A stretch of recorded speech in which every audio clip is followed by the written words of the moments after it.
video, we will program cyclic lighting on the iGrow1800 controller. Now for this programming, you would have to program in two separate locations within the layered programming screens. You'd have to first go to System Setup and then Program Outputs. Now from the home screen, you're going to hit Enter Menu, and then you're going to go to System Setup, and then you're going to scroll down till you get to Cyclic Lighting. Hit Enter Menu. Now there are two modes available for cyclic lighting: concurrent and sequential. Now sequential is when one light bank comes on at a time. Concurrent is when they all come on at the same time. Hit Next to maneuver within these fields, and plus and minus to change numerical values. Now we have the start delay and the finish delay. The start delay is at the beginning of the cycle, and the finish delay occurs at the end. And we're going to leave our start delay at 15. We're going to leave this at 15 as well, just for temporary programming purposes. Hit Next. Here we have the min on time. The min on time is the shortest time that the lights will be on. This is to eliminate short cycling of the lights. Now, the figure below illustrates the case when you select the sequential mode and you have two light banks. The start delay occurs at the beginning of the cycle and the finish delay at the end. In this sequential mode, the overall cycle time is equal to the start delay plus the sum of the light channel on times and the finish delay. During the start delay and finish delay times, all the lights are off, so this is in effect the off time. In the concurrent mode, all the channels will come on at the same time.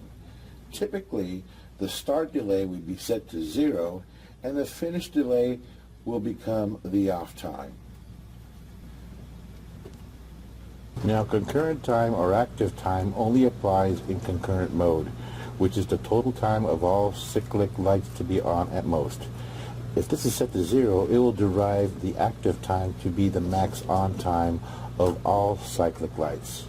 For lights having the on time longer than the active time, they will be on for a specified active time. For shorter than active time, it will be 1 for lights on time. And this only applies in cyclic light mode.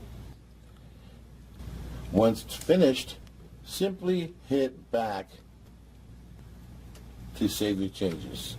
Hit Next till you get to the equipment output screen, and as you can see right now, all equipment are off.